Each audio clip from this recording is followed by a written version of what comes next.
Here are solutions to homework set number 7 for ECE 376. This homework set looks at the student t-test. Now, before we do a t-test, I want to collect some data. And the data we're going to collect is measuring your reflex time. So here's a little program. The way it starts is I press RB1. When I press it, it goes into a 3 to 7 second wait loop. After that much random time, the lights on port A turn on. I then press RB1 as soon as I can, and there I pressed it 3.94 seconds later. And it's ready for a new game. Start the game. 3 to 7 seconds later, the lights turn on. There's my reflex time. Analyze that using a t-test. So the first problem is, well, let's come up with a way to collect data. So here's the flow chart, other ways to do that. The flow chart for the program. I'm going to initialize the I/O pins, the LCD, turn the light off, wait till I hit button 1. I'm using button 1 because my button 0 is broken. Wait 3 to 7 seconds, turn the lights on. I will then wait until I hit button 1 again. Once I hit it, I'll record the time delay, display it, and repeat. Now the code for that, there's quite a few ways to write that program. So this initializes the I/O pins to output, port B's input. This is left over from, this makes everybody binary. Displays my welcome message. That's the reflex time. Then here's the main loop. I'm going to turn on port E pin 1.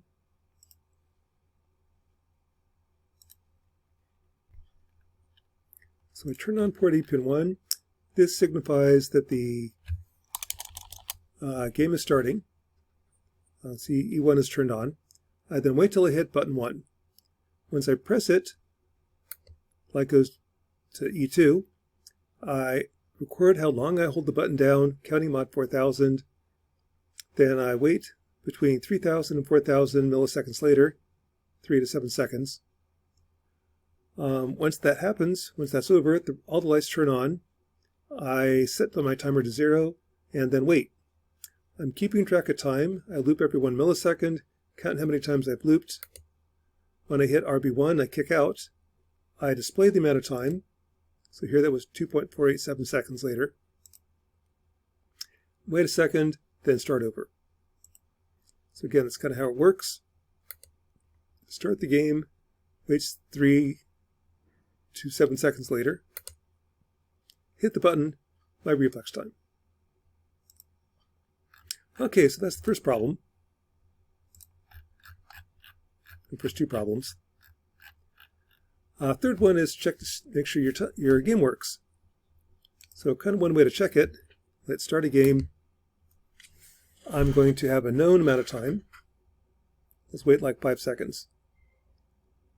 1, 2, 3, 4, 5. 5.11 seconds, looks good. Let's wait 8 seconds. 1, 2, 3, 4, 5, 6, 7, 8.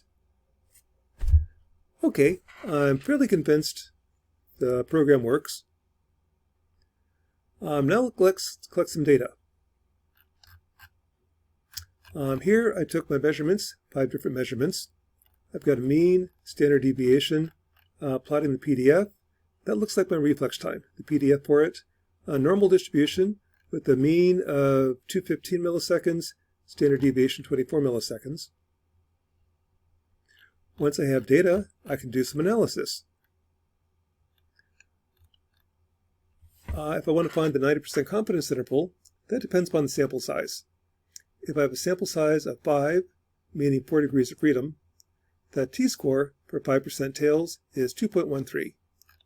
So what I want to do is I want to go left and right of the mean, go left, 2.13 standard deviations, go right, 2.13 standard deviations. And what that does is that makes each tail 5%, leaving 90% in the middle. That's my 90% confidence interval. So what that tells me is that 90% of the time I should have a reflex between 0.163, and 0.266 seconds. So let's just check that. I'll try it again, do one more test.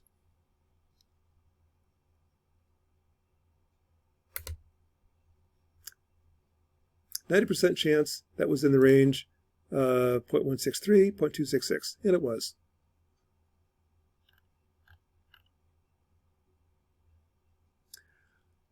Part B is, what is my average reaction time?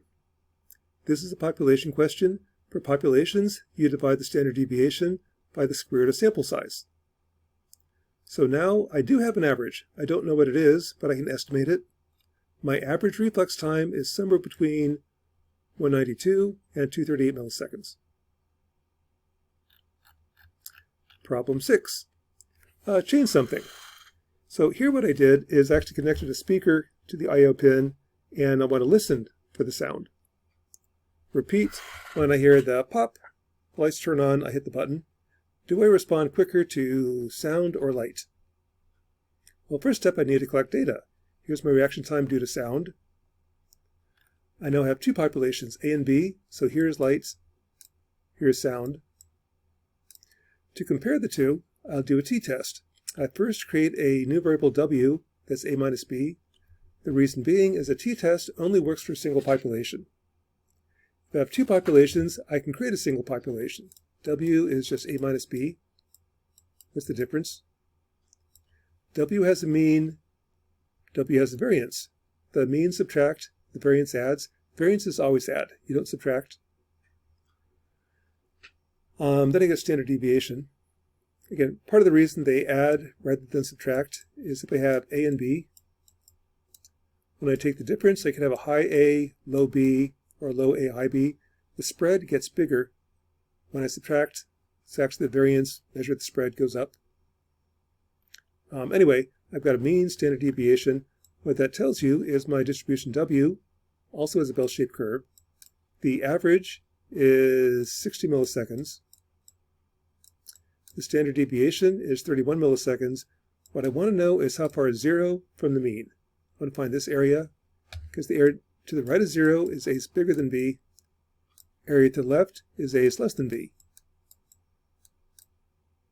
So this distance is called the t-score. It is 1.93 standard deviations away. For my t-table, or stat track, I have, well, 5 and 6. This has 4 degrees of freedom, 5 degrees of freedom. Take the smaller of the two. With 4 degrees of freedom, t-score of 1.93 corresponds to 6%. So this area is 6%. This area is 94%. What that tells me is, again, this is light versus sound. 94% chance my reaction time due to light is longer than my reaction time due to sound. That's for single test. Next time I run the experiment, I do one sound, one light. 94% chance the light will be longer, or the sound will be longer. A is bigger than B. So here's the two distributions. This is light, here's sound. What about the populations? I do have an average reaction time for light. I do have an average reaction time for sound. Which one's bigger? And I don't know because I have a limited amount of data. That's a t-test. What you do with populations is I divide the variance by the sample size. Add them up, I get the total variance. Take the square root, I get the standard deviation. So the whole population has a mean of 13 milliseconds. That's A minus B. I want to know where is 0.